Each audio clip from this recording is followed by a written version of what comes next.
दोस्तों, बैंकिंग बंधु चैनल पे आपका स्वागत है।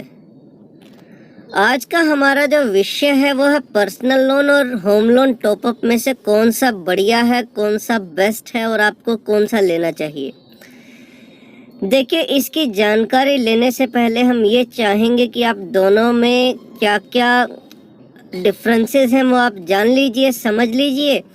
फिर आपको जो अच्छा लगे वो आप डिसीजन लीजिए, क्योंकि डिसीजन फाइनल आपका रहेगा। और क्योंकि रेट ऑफ इंटरेस्ट आपको पे करना है, और जल्दी है या देर से है या आपको कितने समय के लिए इसको चलाना है वो भी आपको देखना है। आइए हम इस पे चर्चा शुरू करते हैं। पर्सनल लोन ज़्यादातर सैलरीड को मिलता है, उसका होम लोन टॉपअप से कोई लेना देना नहीं है। सैलरीड को भी मिलता है होम लोन टॉपअप और बिजनेसमैन को भी मिलता है। मतलब होम लोन टॉपअप उसको मिलता है जिसका होम लोन चल रहा हो जी। फिर आप देखिए, पर्सनल लोन किसी भी पर्पस में आप यूज़ कर सकते हैं, और इसके साथ होम लोन टॉपअप भी ऐसा रहता है कि वो भी किसी भी काम में लिया जा सकता है, कोई बंदिश नहीं होती है। सबसे बड़ी बात और ज़रूरी बात, पर्सनल लोन में रेट ऑफ इंटरेस्ट जो रहता है 10 से 15% के बीच में वेरी करता है कि आपको कितना ब्याज देना पड़ेगा उसके बशर्ते।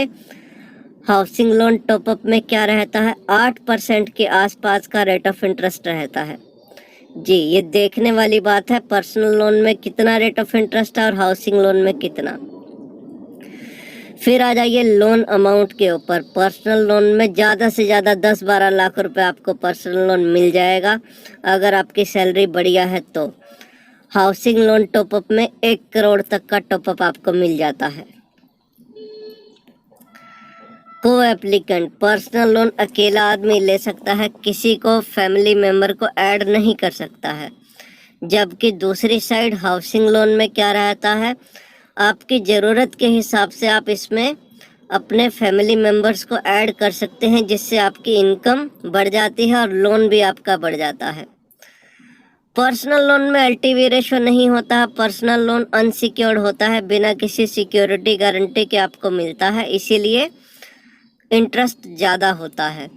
हाउसिंग लोन टॉपअप में 85%, मतलब घर की वैल्यू का 85% तक आपको हाउसिंग लोन टॉपअप मिल जाता है। अगर आपका घर 1 करोड़ का है सपोज, तो आपको 85 लाख तक का उस पर लोन मिल जाता है। हाउसिंग लोन और टॉपअप मिला के 85 लाख तक की आउटस्टैंडिंग हो सकती है। कितने समय के लिए मिलता है, पर्सनल लोन जनरली 3-4 साल, 5 साल, 7 साल के लिए मैक्सिमम हो सकता है। जो उसके दूसरे साइड हाउसिंग लोन टॉपअप जो है 15 साल, 16 साल, 17 साल, कितने भी समय के लिए, लंबे समय के लिए आपको मिलता है।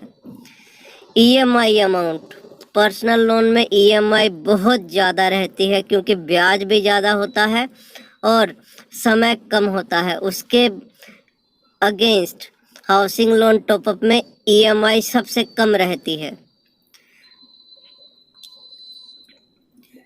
कोलेट्रल सिक्योरिटी सबसे बड़ा पॉइंट, पर्सनल लोन में कोई सिक्योरिटी नहीं देनी आपको, पर रेट ऑफ इंटरेस्ट बहुत ज़्यादा होता है। हाउसिंग लोन में टॉपअप में आपको एग्जिस्टिंग होम लोन, जो घर, आपका घर के ऊपर जो लोन चल रहा है वही सिक्योरिटी है, उसमें भी आपको कोई सिक्योरिटी नहीं देनी है। पर्सनल लोन में अगर आपने डिफ़ॉल्ट किया तो आप ये मान लीजिए आपको सारी उम्र आपको दोबारा से पर्सनल लोन नहीं मिलेगा। सिबिल स्कोर पे बहुत गहरा असर डालता है। और ये भी देखने वाली बात है कि पर्सनल लोन मिलता भी उसी को है जिसका कोई डिफ़ॉल्ट ना हो। हाउसिंग लोन टॉपअप में रेगुलर हाउसिंग लोन ईएमआईज अगर आप पे कर रहे हैं तो आप एलिजिबल हैं हाउसिंग लोन टॉपअप के लिए। सिबिल स्कोर दोनों में अच्छा होना चाहिए, नहीं तो rate of interest personal loan में आसमान को छू जाएगा और हाउसिंग लोन टॉपअप में फिर भी रेट ऑफ इंटरेस्ट कंपैरेटिवली काफ़ी कम रहता है। दोनों ही चीज़ें किसी भी ब्रांच में आप बैंक की, अपने बैंक की, एसबीआई की किसी भी ब्रांच में आप पता कर सकते हैं। पर हाउसिंग लोन टॉपअप आप उसी ब्रांच में पता करेंगे जहां पे आपका हाउसिंग लोन चल रहा है, तो जल्दी हो जाएगा और बढ़िया रहेगा।